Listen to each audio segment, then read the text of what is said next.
Dude, it is so hot today. Ugh. But we gotta do some errands.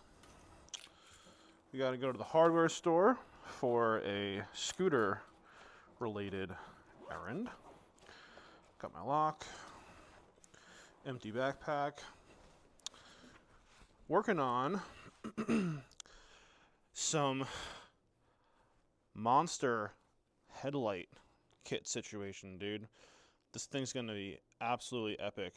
I'm super excited to be putting that together and showing you guys what I have come up with. All right, so I could take the roads to get to the grocery store and the hardware store today. However, it's about the same distance on the bike path, same amount of time taking the quote-unquote bike route. And I would just much rather not have to wear my elbow and knee guards. I'm not gonna do anything over like 25 today. We're gonna have a super chill cruise. And I gotta say, I really enjoy doing errands on this Inmotion RS Lite. It has become a piece of cake to get around town. Trying to read the GPS and not hit potholes in this shit-ass road, bro, sucks. But we're doing it. We're making it happen. We're gonna get there. And I am definitely not going the right way. I do love me this stretch of road right here, man. It's clean, straight. I got some nice corn to look at. It's beautiful.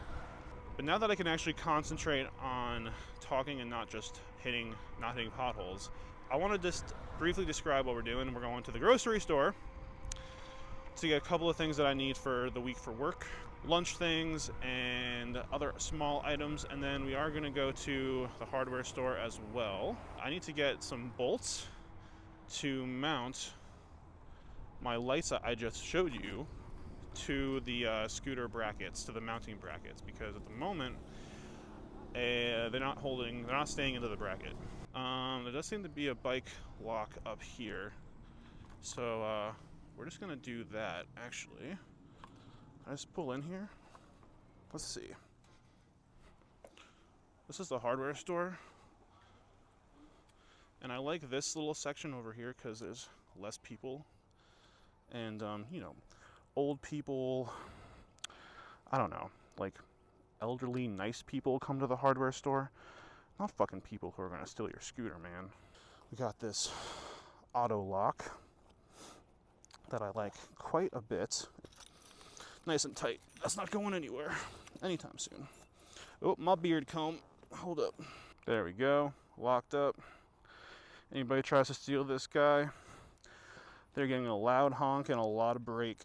All right, here we go. And I don't think I'm anywhere near where I'm supposed to be right now. Nope, not what I'm looking for. Okay, there we go. Ground ginger. Oh wait, these are soups, not spices. This is cat food. Oh, hold up. Nope, this is me food. So much fucking bread. Where are the wraps, bro? Hello, how are you? Good, and you? Good. Thank you very much. Yeah, thank you so much. Day. You too. Thank you. Just gonna load this shit up into my backpack real quick. Then we'll head to the hardware store. I got a little scooter right here. Got a little 9-bot. Hell yeah. Do you want stainless? Because that looks like stainless that you have on. Yeah, I would definitely take stainless. Yeah, 95 and 37? Mm-hmm. Okay, perfect. Yep. Thank you so much, man. Appreciate it. Okay, here we go.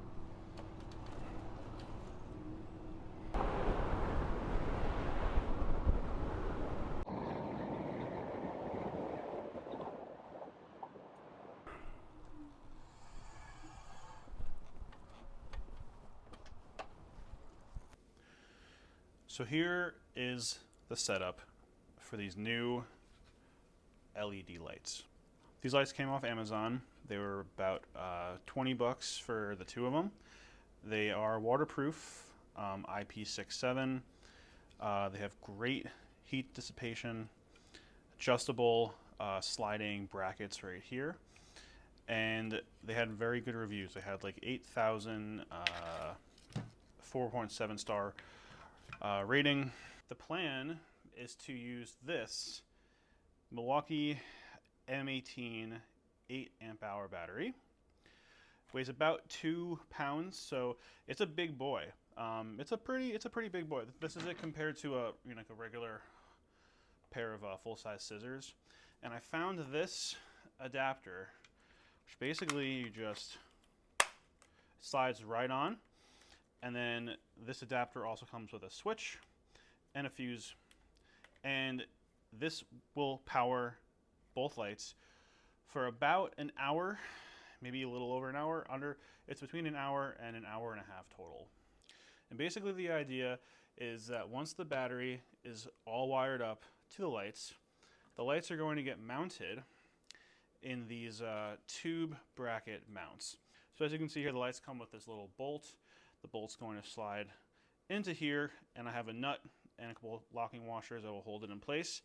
And the way this is going to work is we're going to be wiring these two lights up to this connector plug, and then this will help me when I want to disconnect the battery without taking the adapter off, or vice versa. I just like to have more access points of connection and availability to disconnect. This was suggested to me by my good friend Ryan. He's also the guy who helped me with some of the math with measuring the amps, the volts, all that stuff, making sure that everything would line up and I wouldn't be blowing fuses left and right. We're going to be using some self-soldering tubes right here. These were also recommended to me by my friend Ryan, but these should work totally fine with a heat gun. All right, we got these 4 all stripped. Now we're going to move on to the plug connector. First, we do want our soldering tube on the wire. I'm going to do a little twisterooski. Bring our solder tube up. Perfect. That is like actually perfect where we want it to be. All right, the next step is to heat gun this baby. So we're gonna get this out of the way. And we're just gonna kind of rotate around the solder until it really should start to flow. I'm gonna hold this up a little bit so it spreads out evenly.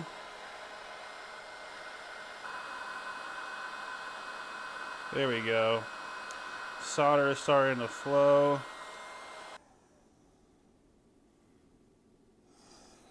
Yeah, that worked really well. That worked really fucking well.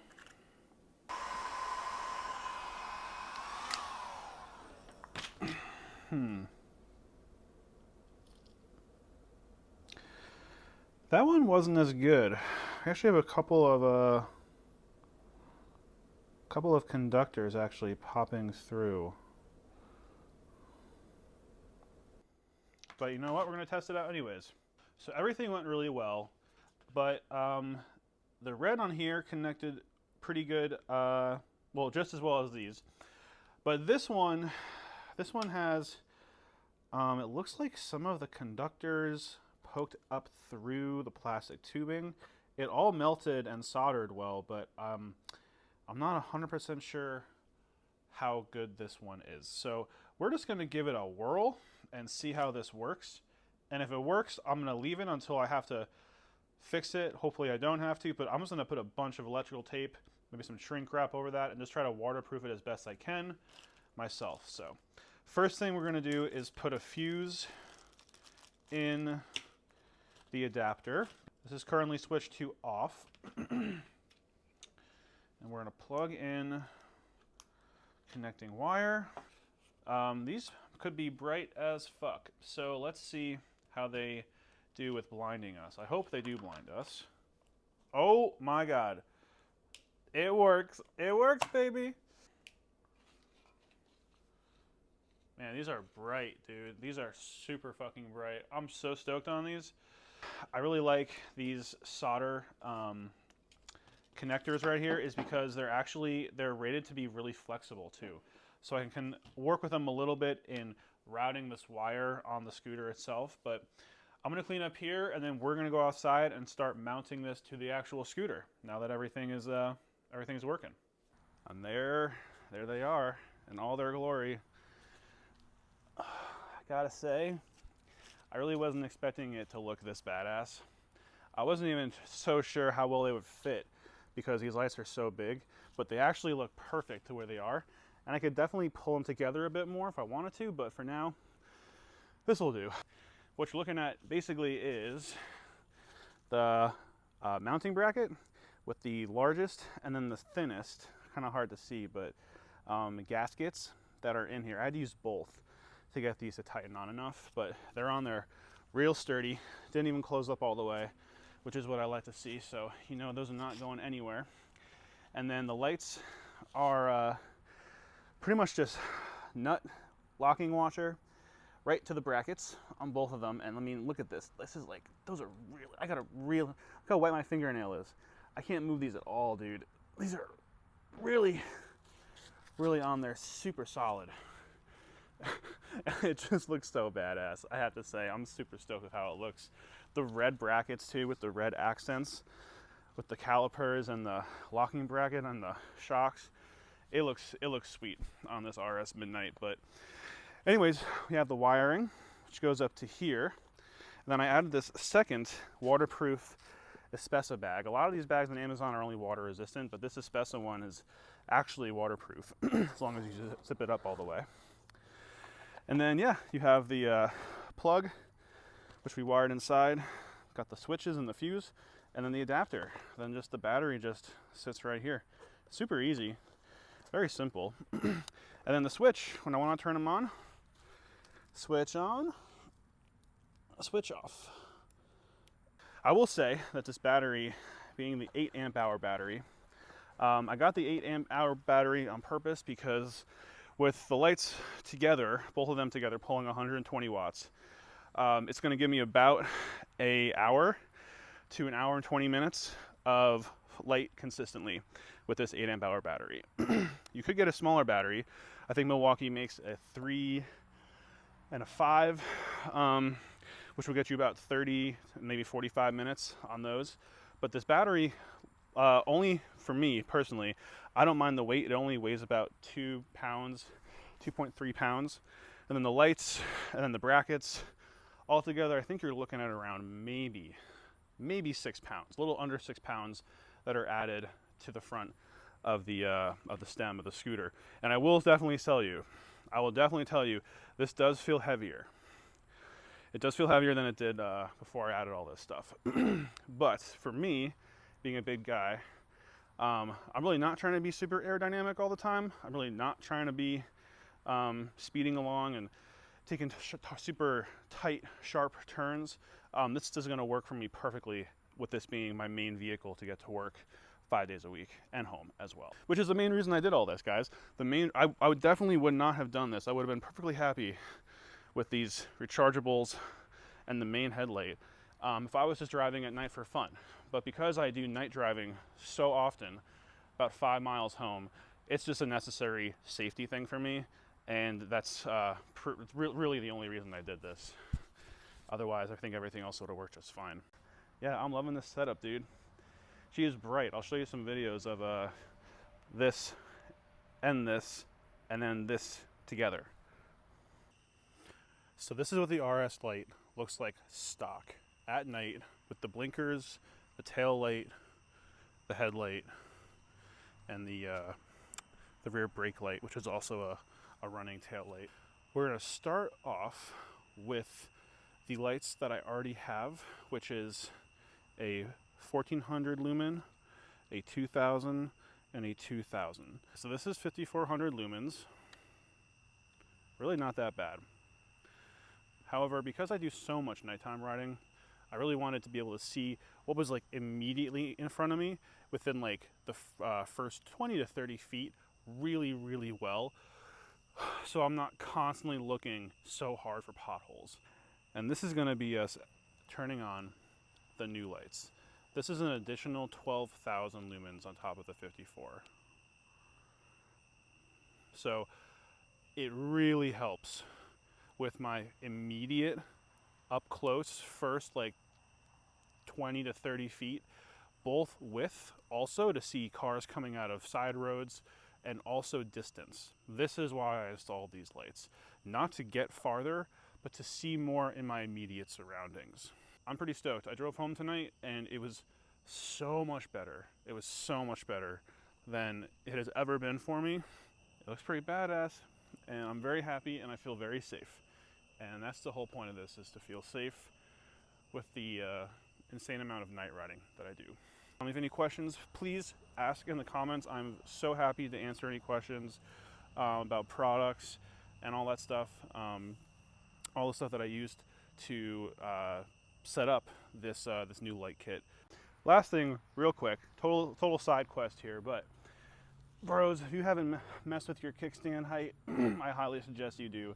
I pulled mine down 1 notch, and this thing went from being not unsafe tipping over, but like very much looking like it was tipped over, to not so tipped over. And I love the new height of the kickstand. Highly suggest, very quick adjustment. If you haven't done it yet on your RS, give it a shot and see if you like it.